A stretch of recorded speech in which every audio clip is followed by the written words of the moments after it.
Hello, and welcome back. All right. We are at a critical point in the story here, following the amazingly terrible result of our tribunal.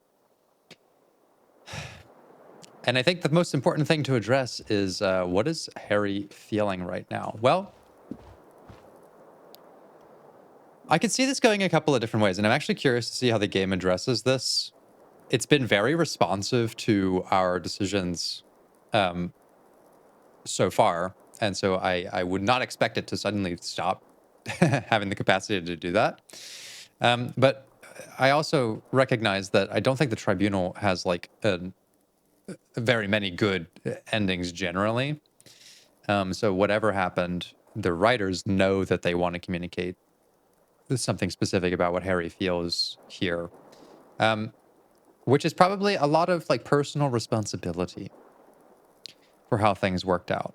We were the ones who jumped into the middle of that, right? Especially in our case, like we were the ones who couldn't land any good shots. We were extremely incompetent. Like all of our skills basically failed us. And I was talking about this in my like little separate discussion video on the necktie, but I genuinely do think that like what happened is totally narratively appropriate for my Harry, because just look at this guy. Like intellect is completely shot. Like the only thing that we're good at doing is persuading people, and we failed at that. But everything else, like our ability to calculate decisions and logically deduce outcomes, is complete garbage. Our hand-eye coordination also garbage. Like we have no no reason for why we should have landed any of those shots. The only thing we're really good at is like these emotional reasoning things. And unfortunately, the situation that we were in didn't really call for this stuff. These skills have come very strongly into play for preventative crises, like when we were talking to Ruby or some of the other characters, like preventing the escalation of a crisis. A lot of this stuff is good for. And that's totally understandable, because like a lot of like the skills that I'm teaching in therapy are preventative, and therapy is inherently preventative. Like therapy is not really crisis management.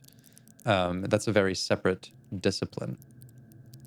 We may discuss crisis management skills, but we are doing so preactively. It's not always really that effective for dealing with an immediate crisis, because it requires you to be like, you know, to have the privacy of a session and all kinds of stuff, right? Despite that, I have been in those situations, and it is difficult. Like I said, those skills, they really require a certain setup. But I don't think that this situation had much preventability in it to begin with. And so I think we went into that shootout thinking, assuming that we could talk people out of it. But it's clear that there just wasn't any way out of it. So we really should have taken more action. And I actually think that that's the main thing that we would see from Harry after this. Because one of the biggest victims to anxiety is our sense of timing. And just look at like how that affected everything, right?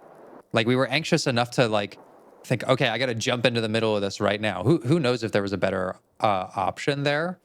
But when you're anxious, you don't have the most clear sense of what are the long-term consequences of what's going to happen, right? So jumping into the tribunal, our sense of timing on perceiving the urgency of some of these things, like I, for example, thought I had another chance to talk through some things before Elizabeth got shot. I hesitated pretty hard because of my own anxiety. And then I hesitated on skills that had good chances, and I lowered those chances. It made it worse. And just like everything continued to get even more fucked up because of that sense of timing.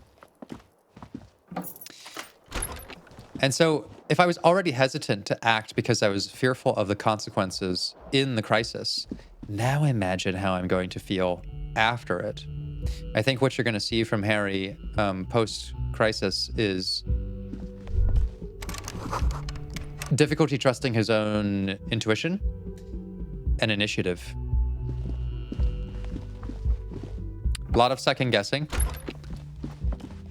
A lot of hesitation.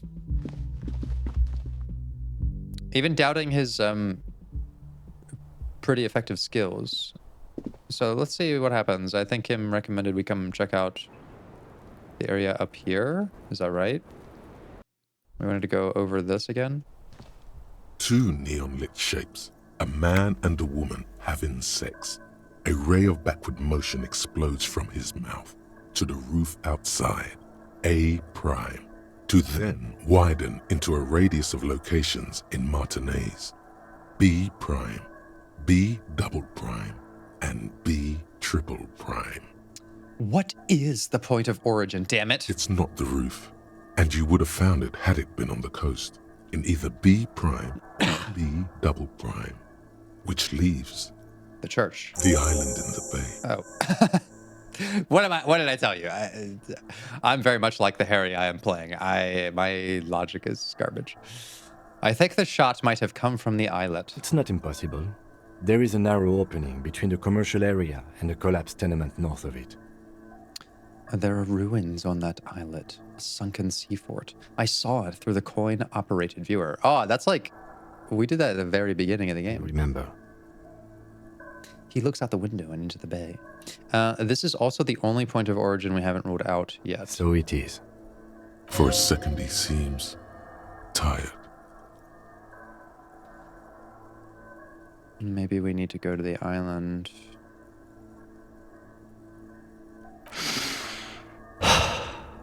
The lieutenant sighs, looking into the cold distance across the water. He is trying to justify it to himself.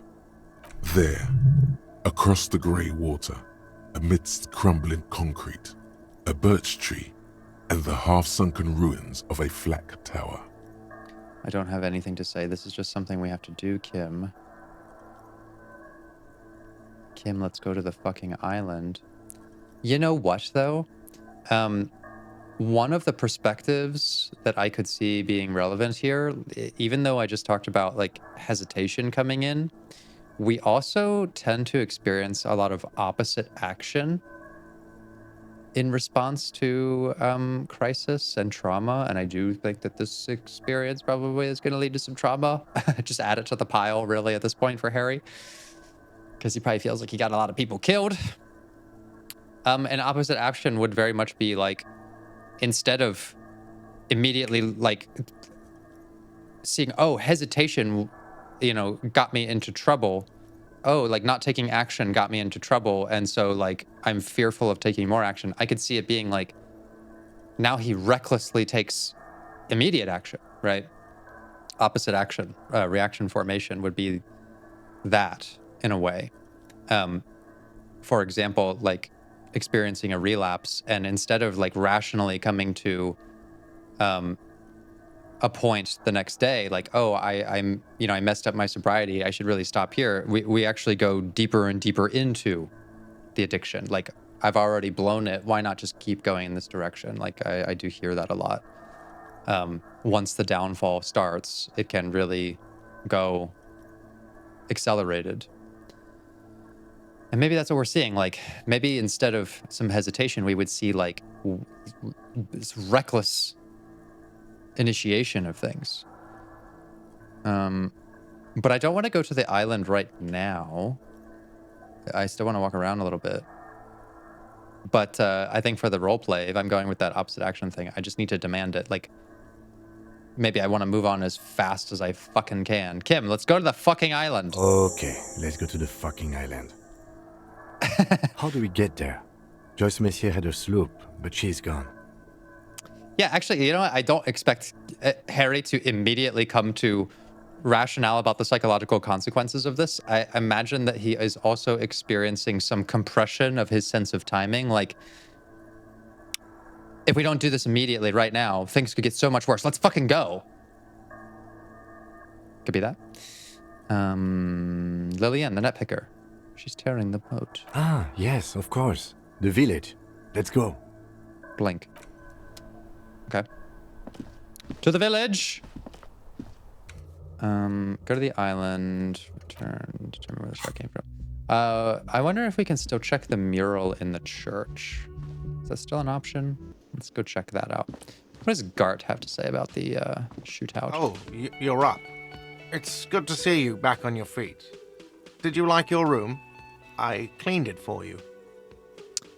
Could have used more work after all. I just took a bullet for this place. I did, thank you. Big improvement. You're welcome. I thought it would be nice for you to wake up in a clean place after you, let's be fair, defended this establishment and its clientele from gunfire. I give credit where credit is due, and that, sir, was an honest effort. I was watching until it went down. Crawled inside then. Bullets started flying. Anyway. Interesting. He really wants you to realize that he was also on the balcony looking by, in the danger zone, so to say. I wish you a quick recovery. Also, you and your partner are staying here free now. This establishment supports cops. The stay is free, the drinks are not. Just felt I needed to specify that. Where did everyone go? Oh, you know, people don't tend to stick around after shootouts. Turns out they're not good for business. What about the man with the sunglasses? My partner, I don't ex-partner. remember everyone who comes here, and many people wear sunglasses inside lately. Must be a fad. Where were you? Where was I? How do you think I know the crazy shit you pulled off out there? I was there, out on the balcony, protecting my establishment. That's actually true. You remember him from the I do remember corner that. of your eye, right behind you on the whirling balcony. So, yeah, I guess I'm what you call a badass. It really took courage. Don't pick at him. I can't pick at him at this point. I mean, he has turned around on us pretty dramatically. And, you know, I think it was Garte who I originally pointed out, like, the topic of displacement with very early on in the playthrough. And I think that this has also changed his perspective. Like, I seem to remember we had a discussion about authority and how it gets displaced into us, maybe because of like whatever intended target there is for him is not available. But I think witnessing us, like, you know, leap to the defense of the whirling, not really specifically for the whirling, but it's okay if he thinks that it was for that. It did happen outside. I've been living in a shack in basically the woods of the coast because I couldn't pay his tab. Although, to be fair, I did fuck the place up pretty bad. But I think his opinion about us as an authority figure has probably changed. And so maybe there's no longer an aggression or a defensiveness towards that, which is kind of interesting. Also, not necessarily what I'd think Harry would expect. If he's internalized, and we don't know this, but I would imagine there's some internalization of, holy shit, I fucked up so bad, that it's kind of surprising to hear from people that they see us as a hero of some kind. Interesting. Yeah, I guess you are a badass, Garte. Yeah, I don't know. Clients were panicking. And also, I guess I sort of found out that I don't give a shit if I die. That's real. He means it. It's not just boasting. It's something he discovered about himself, stepping onto that balcony. No problem. They'll come back. They always do. Damn, maybe Garte needs some therapy. He's lost his spark for life. Smoker friend, was he there? Hi again, Gendarme. Bye-bye, Gendarme. Did we finish internalizing? No, fuck. Still 5 more hours. Okay, maybe we'll get another chance. What about Money Guy? I wonder if he's still singing the same tune.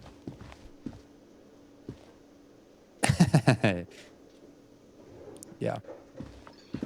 That's also pretty real. damn, it's kind of it's really harrowing to see like this area not full of activity. Seeing you approach, the bruised man raises his beer can in welcome. See, I'm already bracing for them to target me. Maybe that's just my internalization that like because I feel like I fucked up with the tribunal. I literally am Harry. Oh, it's you. Didn't think we'd see you walking anytime soon. Elaine, look. It's the cowardly cop. Huh? What? He looks up, his eyes full of confusion, as if he'd just woken from a deep sleep. He's very, very drunk. Our condolences for your losses. What? Is this all that's left of the Hardy Boys? Is he okay? Does he look like he's okay? No. He does not. His unshaven face is almost grey, and he reeks of piss, sweat, and booze. While still alive, he has abandoned his own body to decomposition. Damn. How badly was he hurt? He wasn't. That's the thing. Titus, Theo, Dennis, Angie, Lizzie, they're all gone. But he got away without a scratch. There's nothing left. Nothing. Damn. He has lost the will to live. It's survivor's guilt. He feels like he should have died with the others. He may kill himself if he doesn't find a new purpose, or else go on in this way. Not dead, but not really living either. And you know, I think that that's like probably one of the complexes I could see for Harry, who this whole journey has been about reestablishing our own purpose to live, but it's very rarely crossed over with like an actual direct inner purpose. Like we've kind of found our purpose in helping other people, like the kids or like the economic district or the church or these other things. We've made a lot of external changes, and we've consequentially had a couple of internal ones, but I don't know if Harry is really at the point where he is living for himself. He's kind of living for the people around him and this place, rediscovering his attachment to the world. But the reattachment to himself is a much longer journey. And I think that this is probably one of the most psychologically damaging things to him, is seeing that, like, this has probably irrevocably damaged this group of people, which is really just the two of them at this point. And anyone in their lives, obviously, that we've been kind of okay not having an inner purpose. Like, just look how miserable we are inside. We've been okay with not having that if it meant that the people around us have one. That Fritta girl has a purpose, that Cuno has a purpose, that Kim has a purpose.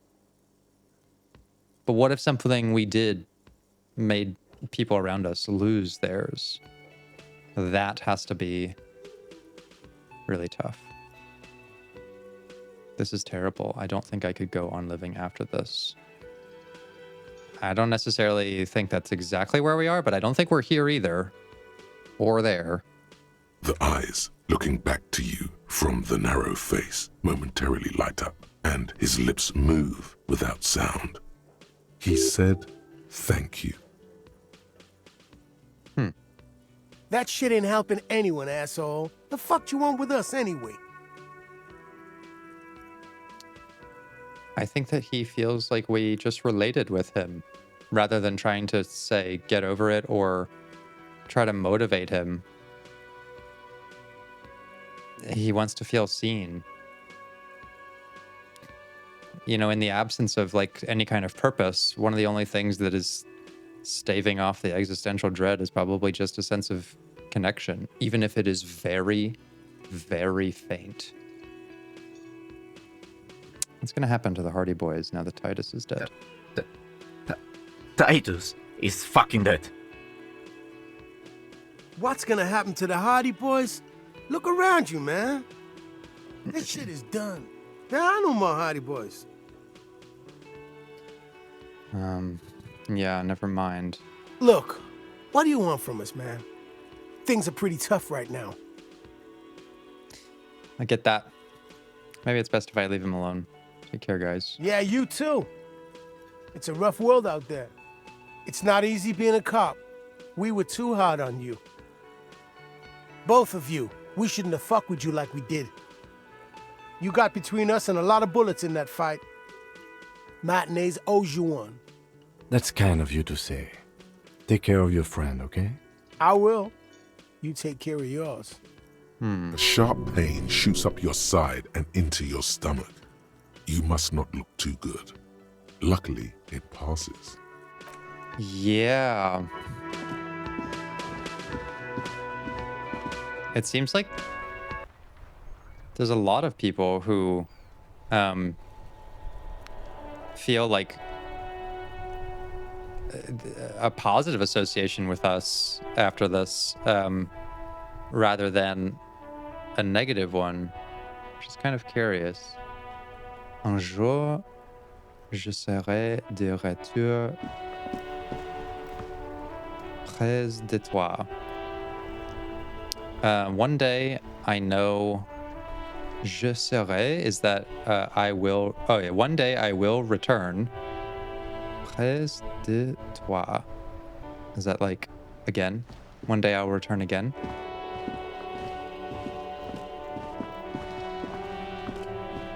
What does it say? The graffito has been painted over the traces of the fight that took place here. Oh. It smells of blood and heavy fuel oil. Près de toi. So, de toi, of you, près, must be beside. One day, I will return to your side. Okay. Still working on my French. This was Cindy the Skull. Looks like Cindy the Skull finally found the words for her masterpiece. The lieutenant crouches, touching the fuel oil with his finger. Oh, it's fuel. Looks like it. Yes. This is still fresh. It wasn't here yesterday. I smell heavy fuel. And blood. Some of it is even yours. Heavy fuel oil. Isn't that flammable? Should we light it? Would that be a The graffito cool thing to do? This was Cindy the Skull. I mean, it is kind of unsafe to just leave it here.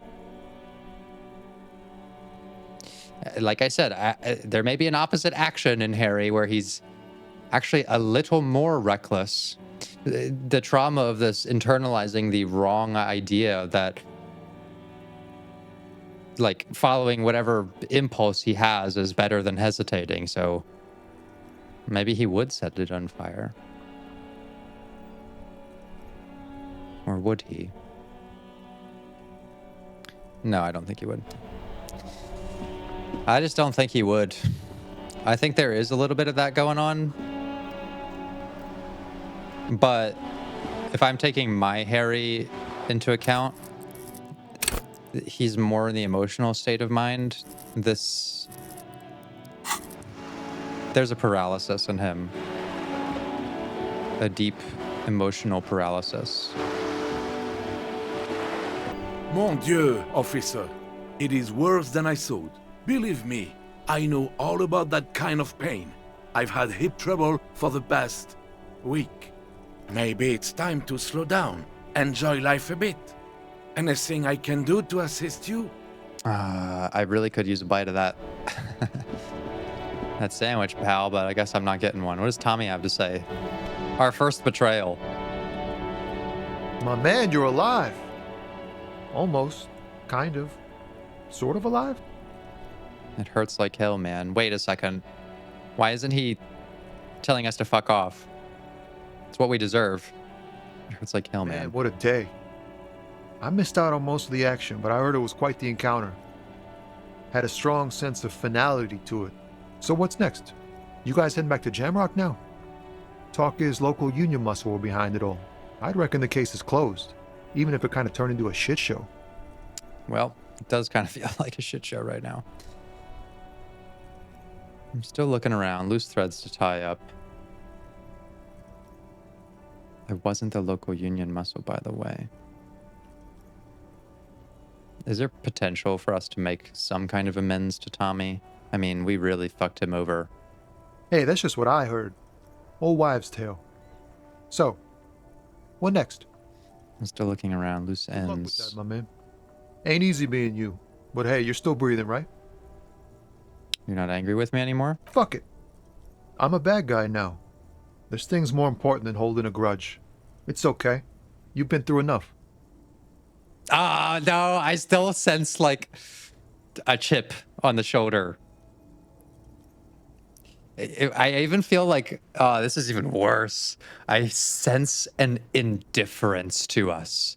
Like, at least before, he cared enough to be mad, and now he just doesn't fucking care at all, which is an even more clear rejection of our entire soul. We are what we are. And you're a cop. No, Tommy!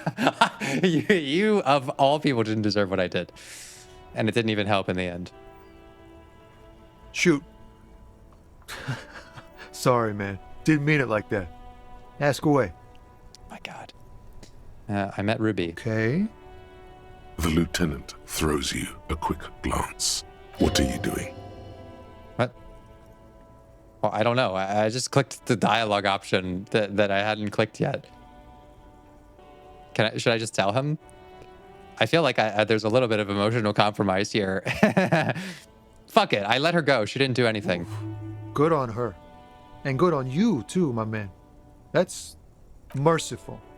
Downright merciful. You cops keep exercising that muscle, and people will be more willing to cooperate, you know. He's clearly relieved. All right. That's enough sharing details about the investigation for one day. I like that Kim let that one slide. Kim really knows that this has done deep psychological damage to me. There's not a world anymore where Tommy and I can be friends, but maybe we can just coexist as indifferent equals. What about Fritta girl? I gotta check in on her. It can't be easy, you know, living in this town. Imagine you're Fritta girl, okay, and you fucking work this job every day. And you got to deal with all these fucking people. And then one day you come into work and there's a fucking gasoline artwork graffiti all over the ground where there's tons of blood and bullet casings and the place that you work next to got shot up. Like, I just cannot imagine being her. What a tough fucking kid she is. Is this about the questions again? Because I don't really know anything. She is as nonchalant as ever. I don't really know anything. I mean, I know it's there, but I haven't seen it, so... Uh-huh. Maybe she's so checked out she doesn't even know about it. Poor thing. What about Mañana? Does he have anything new to say? The boyadero stares at you with respect, then gestures towards the trickles of blood adorning your clothes. Yeah, I got shot. No big deal. Yet you live. It goes back to an older era where this was commonplace. You have a true boyadero heart.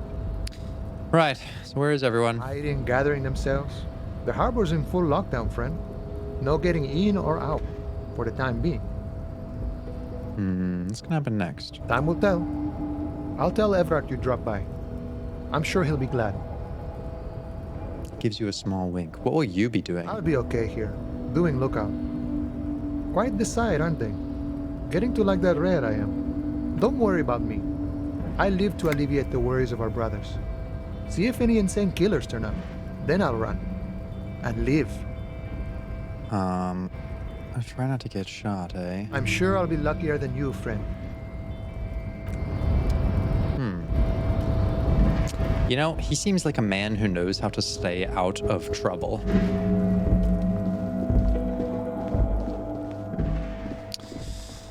All right. Let's head to the church and see if we can check out that mural. It's maybe our last chance to do so. And maybe the perfect opportunity to revisit Harry's mindset, because I think the mindset that he's in, as I've been kind of thinking about it, it's not one way or the other. Like, and nothing in this game has been like so one-dimensional anyways, so we may not see extreme hesitation or extreme impulsivity. I think maybe what we'll see is just a blank slate, like a potential to reevaluate everything. So what I want to see from him, and this is kind of pulling in like ideas from narrative psychology, is that like things seem kind of meaningless right now. Like the case seems meaningless. All of the efforts we've made seem meaningless. The Evrart-Joyce conflict seems pointless in the grand scheme of things. None of our actions feel like they've had tangible results on anything. Like, although we've put in a lot of effort, we have not seen an equal amount of success. Like, yeah, the kids are in a better situation, but like they're still just gonna party in this church and do drugs. It's not like their lives have dramatically changed. Maybe we haven't done anything of value. Maybe nothing that we've done has actually mattered. I can imagine thinking that. And so what we need is an event that offers some contextualization of everything that we've done and clarifies either that it has all been for something, or that the sense of meaning we're going to get from it will not be purely transactional. That it is not just take action, look at result, quantify success. Maybe that like our actions can't be determined in their meaning by their instrumental purpose, like what they really did, but by how they've changed us and the people around us. And maybe the evidence of that is some of the people's reaction to us, that they're actually like, they don't see us as the demon. They don't see us as the hassle. They don't see us as the waste of time and energy. Even the two Hardy boys who are left, like, apologized, essentially. We resolved our dispute with Tommy. Garte is letting us stay for free. There is some evidence that, although we have not solved much, people around us are changing because of something we did. But Harry probably doesn't quite see that. I think he needs something bigger. He needs an event that clarifies narratively that this storyline, that nothing has mattered so far, isn't the full story. The mother of humanism stands above you, a precious and complex wax painting on a single pane of glass. A crack runs across the length of her body, her face oval and sad. Okay, well, we can try this. Do I have any encyclopedia clothing? I can try to find something really quick. Calculus. Oh, some spectacles. There we go.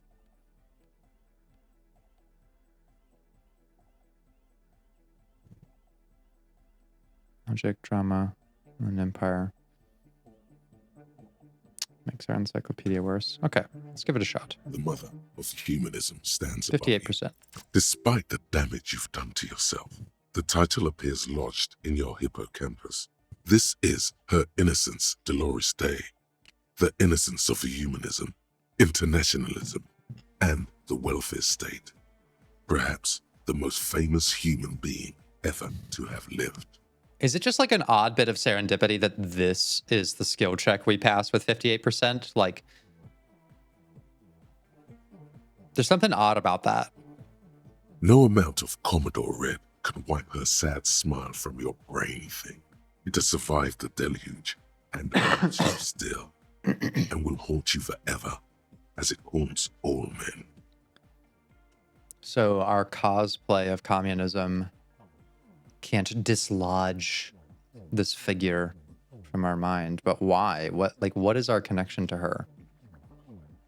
What exactly is an innocence? The highest category of historic individual, an embodiment of the world spirit. A ruler? More, an innocence is elected to office by the founding party, a precedent that has taken place a mere 6 times in the entirety of history. The legal system of the Real Belt is built to accommodate an authentic rule should it coincide with our time. An innocence is infallible. The decisions made by one are not decisions. They are inevitabilities. What would have happened anyway? Only accelerated, packed into decades instead of centuries. An innocence is a continuous, compressed event, a sacred human being. It is an honor and a glory to live when one is in office. Is one in office now? No, we are alone. Okay. When did she rule? 300 years ago, in the wake of the discovery of this Isola, the Insulindium, by explorers from the continent of Muindi. She is, among other things, the innocence of inter-isolary travel and the connected world. So what do I know about Many her? things. You know she was a woman of the court, the wife of an influential Martinaise, and eventually the principal advisor to Irene La Navigateur, Queen of Suresnes, modern-day Sir La Clé. Also that she was gorgeous beyond beauty, draped in ancient sadness. Are you sure you want to remember this bit of historic trivia? Standing under a long, slender form like this, dwarfed? Yes. I do think that going through this traumatic tribunal has probably withered away some of our psychological defenses to this stuff. Although it may not be a safe place to go into yet, I think there's enough curiosity there to not ward us off. Like I've said, Inland Empire is there to kind of defend us from our darkness. But our defenses are down. Where is this coming from? The past. It's a silo of sadness, fermenting. You should keep away. What else? Terribly, women of the court were expected to play both contract bridge and chess sufficiently well to prove an interesting challenge to a man. A simple grasp in matters of philosophy, theology, and science was encouraged. She was, by all means, a kept woman. Did we know her or something? Like personally? She made the most of her position in the antediluvian court, a court visited by the most prominent thinkers and artists of the day. In secret, she was becoming the era's preeminent philosopher of the state. A scalpel, a piercing gaze. Once again, I show my poor reading comprehension. She ruled 300 years ago. Of course we don't know her. What did I tell you? My encyclopedia in real life is a 0. It was only a 2 right now because we're wearing glasses.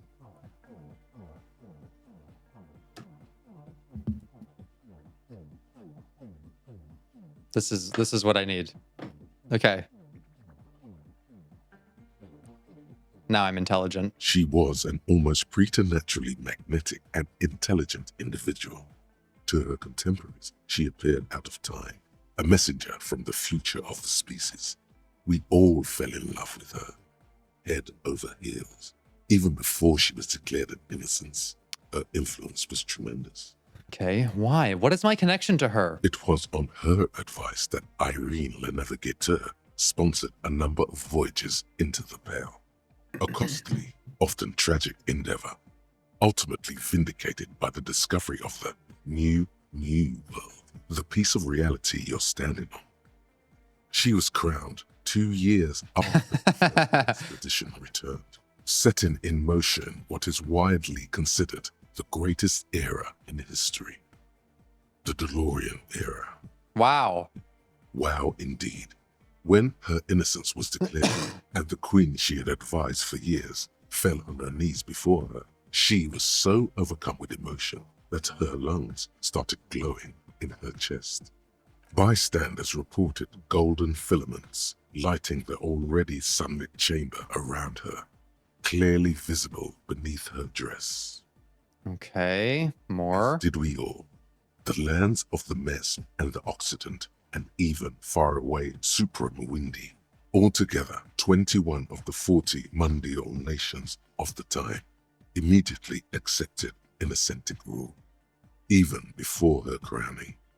In a city called Advesperaskit in Vesper Messina, her homeland, the name of the city means evening comes, but it happened on a winter's morning, with the canals frozen and slush falling out of the sky. She was dressed in a white and pearl dress on an emptied-out plaza with the crowd far away. Already, her terriers, the secret servicemen of the Innocents, were worried about an assassination attempt. She must have been beautiful. Oh yes, she looked like humanity's young mother, a perfect mother, insultingly beautiful. It was as if her face and shoulders and hands were covered in a soft down of underfeathers. You know this well, very well. Why? Why is this so terrifying to me? Not to me, but to Harry. There's something about like motherhood and I don't know. Midwinter snow was beating the cobblestones around her. A small attaché of officials stood by as her terriers placed a white gold wreath on her head. The crowning was mostly witnessed by secret servicemen. All I can think of is that like some kind of association with her is linked to some horrific thing that we experienced, or maybe did. Maybe we did something that is linked to this. One of the men in this secret service killed her 22 years later. A young man who had come to suspect that Dolores Dei was not entirely human, but something else. What? Something that had walked in our midst, watching us stumble for hundreds, if not thousands of years, until it decided to interfere in the course of our history. We were supposed to come up with this ourselves. The man was reported to have screamed at the Innocents. Dolores Dei was shot in the chest with a fowling piece 8 times. The man, thought to be insane, said he once touched her and her body had been unnaturally warm, like a furnace, and that sometimes, while on duty, he observed her forgetting to breathe for over 10 minutes. Okay. This inhuman quality was witnessed by many others as well, glowing lungs and all.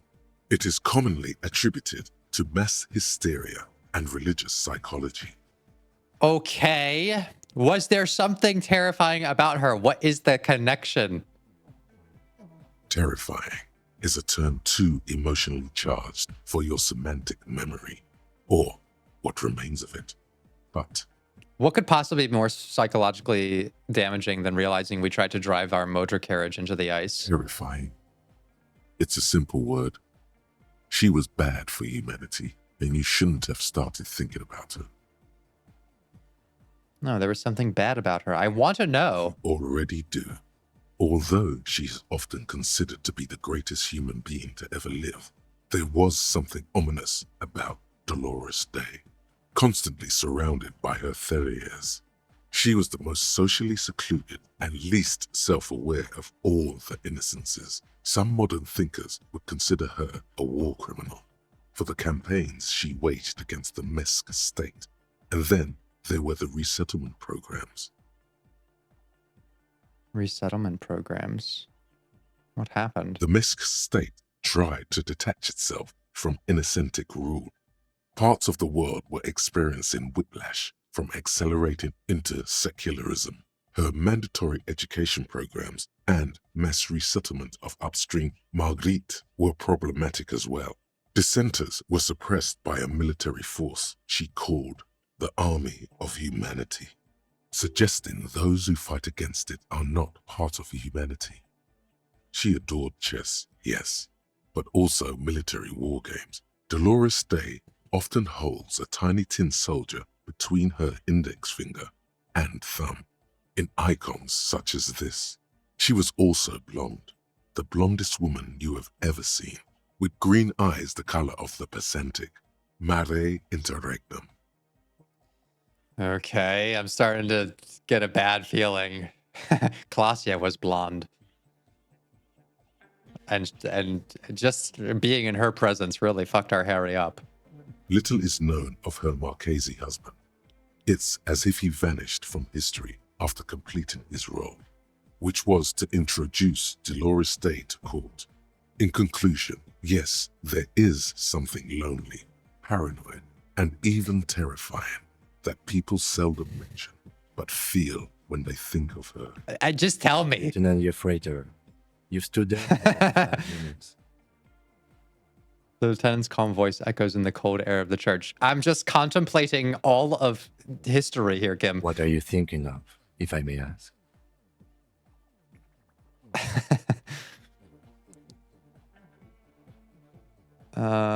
Somehow she's connected to the case. I have no idea what to think here. That's mega cool, man. You coming up with theories in here like that. Right on. We should have fooled that old spooker up, Andre. It'll only disturb the people when they're trying to dance, unshackled by the failure of humanism. How about we don't do that, Lloyd? She looks cool. We can't exactly do that. Her innocence, Dolores Dei, liked little figurines, right? Liked holding little men between her fingers, remember? What? You have the headless Falcon Rider figurine. You should give it to her.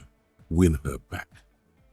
Win who back? I can't win her back. She's a long dead historical figure. I should, yes. This is a task of mine now. I mean, something is drawing our Harry to it. So very, very, very nifty. Nifty and mysterious. This is surely what the figurines are for. Do I have anything that can help me with visual calculus? Do I have like some glasses or something?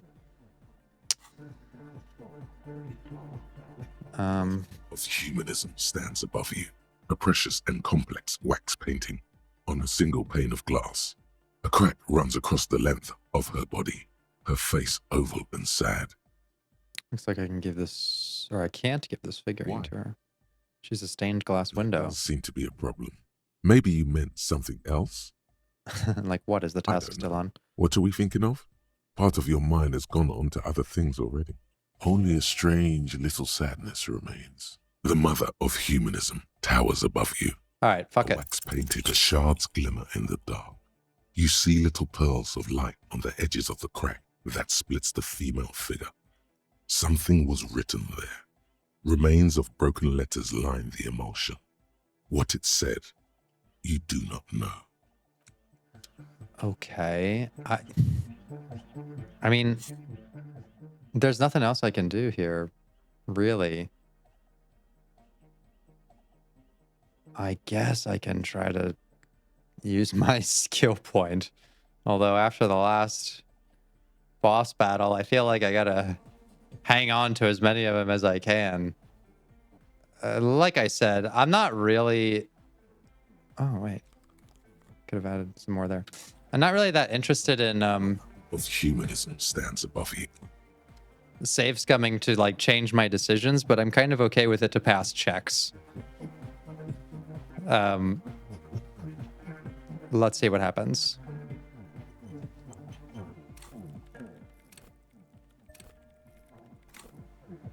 The mother of humanism stands above a jigsaw of broken shards. Okay, actually I didn't need to. Is in front of you. A ghostly reconstruction of the stained glass window. Before it was shattered, there was an older woman beneath the younger one. And a text, a light motif below them both. Okay. What shattered this mosaic? What's the motto? Below both women, in luminous black letters, après la vie, mort. Après la mort, la vie de nouveau. And then, along the left side, après le monde, la gré. Après le gré, le monde de nouveau. Oh, I remember this. That was after the world, the gray. After the gray, the world, the new world. What shattered this mosaic? Unknown. Okay. Who is this older woman? The escutcheon on her throne says, Irene the Navigator. She is depicted as an older woman wearing thick-rimmed eyeglasses, holding a golden Reichsapfel in one hand and a scepter in the other. This is the queen her innocence Day advised. Above, she herself is whole. Small figures of wise men, common men, worshippers walk up the stairs to stand at her feet. Secret servicemen, 30 years, stand in a row guarding her. It must have taken years to produce this work in all its dizzying detail. Lieutenant, they used to say, after life, death, Death. after... Life again. After the world, the pale. After the pale, the world again. This exaltation is common in Dolorian sacralism. In the early years, it was even incorporated as the RCM slogan. No more, however. Why? It was deemed subservient to use a strongly moral intern-related motto. We already suspected of bootlicking. The sentence was also seen as too feminine. It was a macho thing. Okay, what's our motto now? Justice, union, prudence, and force. Yeah, I like the other one better. So do I. Okay. The mother of humanism towers That's above it? you. A wax painting on a cracked pane of glass. Nothing has changed in her expression. Why? That does seem to be the mother of Is that it? the mother of Okay. I did not learn anything. the mother of Why? That does seem to be a problem. I don't know. What are we thinking of? Only a the mother of Am I missing something here? Am I missing something here? Did I not learn anything? And there's nothing else to do. I have no idea why we're terrified of her. All right, well, look, it was another thing to cross off the list, I guess. But that's pretty much everything now. Well, yeah, I don't know. I guess we can try to go to the district and talk to Plaisance and the dice maker and see what they have to say about anything. Oh, is Cuno here as well?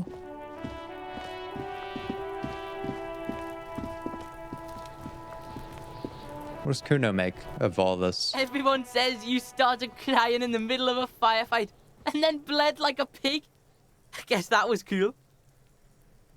Who's saying that? People, they say you'd kind of died for a moment, that you let your shit out already, and then came back. So I guess that's what's cool now. Just don't think because you got half your dick shot off and you're an invalid now, Cuno's gonna treat you different. I wouldn't expect anything like that, Cuno. Cuno doesn't reward weakness. It's business as usual with Cuno. Cuno's cold like that. feels good for some reason. You know what? I know why it feels good. Because he's not treating us any differently. Watch out, pig. It's a dangerous world out there. But Cuno's got his eyes on you. What's that supposed to mean? Knows? I got my eye on you gesture. I actually do think that that's kind of meaningful for Harry, that we're not being treated any differently by Cuno. I'll die before I squeal, pig. Maybe there is some comfort in seeing that. Okay, hear me out on this, right? Just as it could cause like tons of psychological damage to look around at the world and see, has anything we've done mattered? Like, this place still is boarded up. It's not like solving this crime is going to return the populace to a happy life here. I could see a world where Harry looks at like the fact that nothing has really changed dramatically about the situation because of our actions and getting depressed by that. That Freticural's still got her same shitty job. She still feels just as bad about it. Garte is still depressed. Kim is still kind of aloof. Like, not much has changed. And that could be a sad reality for Harry. But you know what else? not much has changed in the aftermath of what in our mind could feel like the worst event ever. And so you know what? Maybe we didn't do as much damage as we thought. Maybe there is more going on than just our own failures. And the fact that Garte's depression has nothing to do with us. The Hardy Boys, they made their own choice to get involved. Okay, we crossed paths with them and we're responsible for, if no one else, at least Elizabeth. But Gaston and Rene, like, in the same sense that not much has changed for the better, not much has really changed for the worse either. If I take a bird's eye view of the situation. And maybe there's some comfort in that. In knowing that, like, maybe we really can't fuck it up that badly. I don't know. Maybe that's just my attempt to, like, I wouldn't even say positively reframe this, but just neutrally reframe it. Hi, Ace Detective. Are you here for more books? Like, things are as they were, largely. The world didn't end. Oh my god! Things have gotten out of hand! I thought the psychic stuff was bad, but the crime! It's even worse! I haven't been able to come to work for 3 days. The shop has been locked. No sales, gangbangers running around, shooting everyone. I know I shouldn't have bought a shop in this ghetto. And see, like, Plaisance is very much of the mind that the world is ending when it's not necessarily. I'm just gonna say nothing. And you! Oh my She just needs to vent. Just look at you. It looks like even the police can't take care of all this. Someone should do something about this. Okay. Maybe I should close the bookstore and open a psychic studio. Yes! It makes sense. Crime is the 6th element, you see. The darkest element. I could teach people to protect themselves against bad energies and to fight crime. Honestly, sounds like a plan. Yes, what Martinaise really needs is more vigilante roaming the streets. Exactly. It's a brilliant idea. Thank you, officer. I'm going to start drawing up business plans right away. In the meantime, do buy the books. As many as you can. They won't be here for much longer. Is there anything else I can help you with? Who am I to dismiss her dreams? Plaisance, I have something to tell you. I found the actual source of What do doom. you mean, the actual source? Are you Well, talking she's- about the third presence? She's literally pearl crutching. She remembers. Good. Yes, the presence, the entity, the malicious energy. Whatever you want to call it. My investigation has led me to discover a 2mm entropinetic hole in reality. That's the source of doom. It's a little hard core to lay it on that thick right away. Let's lean into this first. She who has many names. I imagine things must be rather bleak for you to return to me. Tell me, what have you found? It's a 2mm entropinetic hole in reality. A what? A tiny hole. In reality, it may be connected with the Pale. An origin point of sorts. It would explain why historically so many things have ended in failure here in Martinaise. Ma'am, what he's saying is true. We found an entropinetic anomaly in the small Pinewood church down the coast. I don't mean to be an alarmist, and more research is needed, but it's not looking good. But that's not in any of the ancient texts. How am I supposed to protect my bookstore from that? Well, my theory, and I could be wrong, is that, like, entropy is somehow connected to empathy, and that, like, if we just start, like, treating people better, then the Pale will reverse. But the shittier we are, the more things disappear. She's too afraid to even say the word. Close up shop and get away.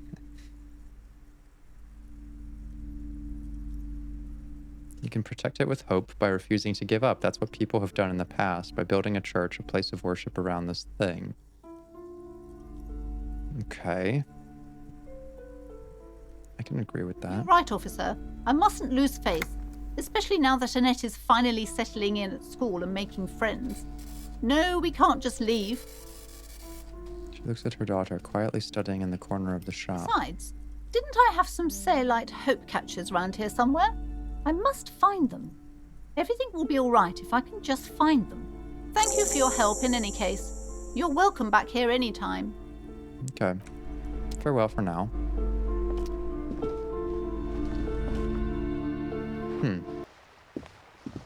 Yeah, I'm starting to feel more aligned with this idea. Like, the world's not over. I think that the hazard of all or nothing thinking could put us in the mindset where it's like, oh, this one really bad thing happened, this tribunal and all that stuff. And so that must mean everything that's happening in general is bad. And that's just not really true. But I don't know if Harry is fully on board with that just yet. I still think we need that, like, clarifying event. Oh, it's you again. Are you looking for a die? Well, no. Do I have any shivers clothes? Oh, it's you again. Are you looking for a die? I think I found the actual source of the curse. Let's tell her about it first. I thought we agreed that the curse isn't real. Well, it's more complicated than that. Listening? There's a 2mm hole in reality in the church related to the Pale. Excuse me? A 2mm hole in reality? This can't be true. I'm afraid it is, man. Sona Lukanen killed the former lead programmer of Fortress Accident, made the discovery. Sona is involved in this? She appears to take this in while the chatter from her headphones continues unabated. So it's even worse than I thought. It's not just the commercial area that's cursed, it's the entire world. She looks outside the window where daylight has filled the yard. That's what I have preached the whole time and no one listened. No, don't worry about it. You've been doing fine so far. I'm sure it's nothing. I don't think it's nothing, but let's just say nothing. This got literally someone else killed last time, so I think we are a little hesitant to literally do nothing. I wouldn't go so far as to say the world is doomed. Just Martinaise? In any case, thank you for stopping by. It's good to have an answer, even if I can't claim to understand it fully. Let's see, why... is there anything harming my shivers? There is. Regular law official.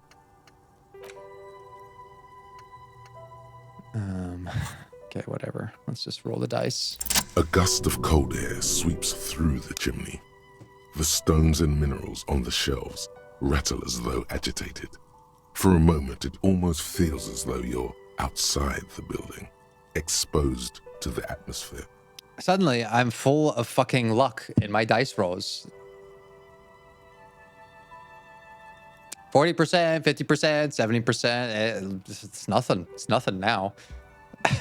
Where was this energy before, Harry?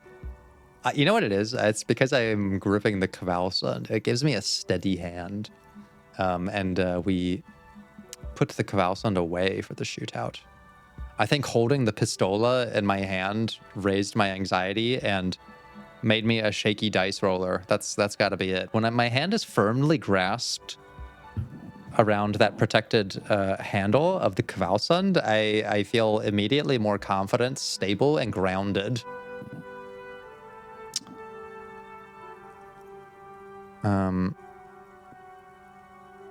This is still just a theory, but I know why your business hasn't failed. Didn't we already talk about this? It's because you're not in the same building as the others. This isn't technically the doomed commercial area. What are you talking about? My address is exactly the same. Rue de Saint-Guilain 10. No, the old coal plant that used to be here was Hi. subsumed into the new venture. Hello. Its ruins swallowed up. Yet it has a different address in the heart of the city.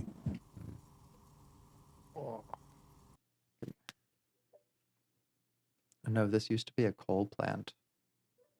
You're in a chimney of another building. This doesn't make any sense. Do you wanna sit here? You can sit here, but she has this habit of like she doesn't want to sit on me. She doesn't want to just stand still. She wants to just kind of crawl around, and I don't know exactly.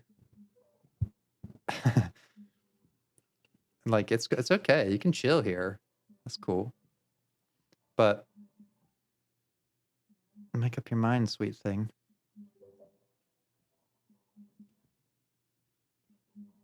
Are you saying my business was spared because of a technicality? Where is this coming from?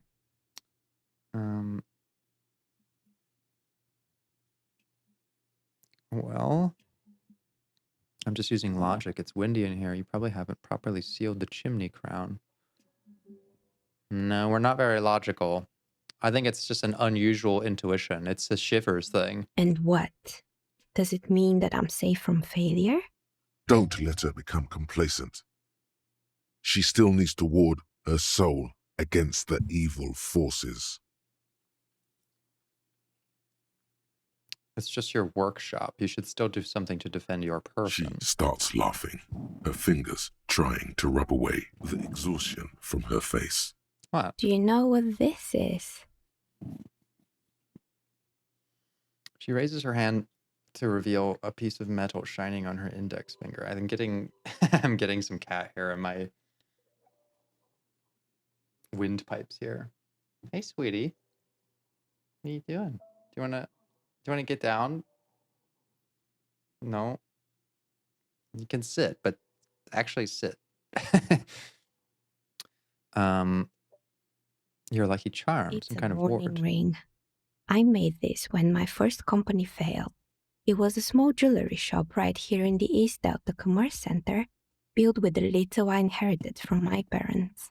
I drove it into the ground within a year. I didn't have what you would call a viable business plan. See, the curse is real. I bet you didn't run this little jewelry shop from the protective depths of the chimney. No, you're right. I didn't. She laughs again, but it sounds rather small and sad. It wasn't just the jewelry shop either. I always thought that it was just the world that you were supposed to try again and again until you finally succeed. And now you're telling me what? That it was all because I didn't run my little shops and ventures from a dump inside an abandoned chimney? I don't know what to say. It's entropy. Yeah. Or maybe it's the entire world that's cursed. It's such a precarious place. Nothing ever works out the way you want it. That's why people like role-playing games. You can be whoever you want to be, you can try again. Still, there is something inherently violent even about dice rolls. I love this because it's kind of... I feel the developers are speaking to me. You can be whoever you want to be. For my purposes, not necessarily. Like, I don't want to be this Harry. I try to make decisions for him that I think are in the spirit of the best narrative arc that aligns with my, like, commentary. I'm not necessarily playing how I would personally act. But I do like the idea that, like, you can try again. It's okay. Like, don't get too invested in things. There is something inherently violent about dice rolls. Like that they don't fucking work when literal lives are on the line. It's like every time you cast a die, something disappears. Some alternative ending or an entirely different world. She picks up a pair of dice from the table and examines them under the light. But anyway, thanks for sharing your theories, officer. Okay. Well, this is a satisfying little conclusion. You know what? I think that there is a little bit of healing going on here. I think that Harry is able to see that this tribunal was not the end of the world, and certainly not the end of many story threads that are independent of it. It is just one of them. And it is a big one, no doubt. But it is not, for example, going to prevent us from still trying to solve the case. The fact that Kim has stayed with us. Now I got all this cat hair on my foam. Throughout it, that he's not blaming us, that Garte's not blaming us, that even fucking Tommy was willing to set aside some annoyance or ire with us and at least just maintain indifference. And there was even a little bit of respect, you know, respect for the fact that we're a cop and all that sort of thing. I think it's enough, you know, like on the broad scale of things, like, no, this would take a long time to work out psychologically, but like, we ain't got that kind of time either in this playthrough nor in Harry's life to visit. So on the like truncated timeline of things, I think like what we've seen today, it would stabilize, if nothing else, Harry's fears that he ruined everything. Because he didn't. The world is not dramatically different than how we left it. It just is different. We're still largely the same person with the same problems, and there are bigger forces at play than even our own decisions, especially when it comes to the Pale and entropy. And if we're going to be the one to deliver that news to people, then we better fucking believe it ourselves. So you know what? I am ready to get back to the case. I am ready to see if there isn't one more good thing that we can do. One more good deed. One more solution. To set one thing right. And if nothing else, I'm going to finish what we started here. And for Harry, and for me, that's good enough. All right, this is where we're going to pause it for right now. Just a little bit of slow healing as we ease ourselves back into the storyline here. And next time we go to the islet, we'll see what becomes of the case there. Thank you for watching, everybody. I'll see you again soon. Take care.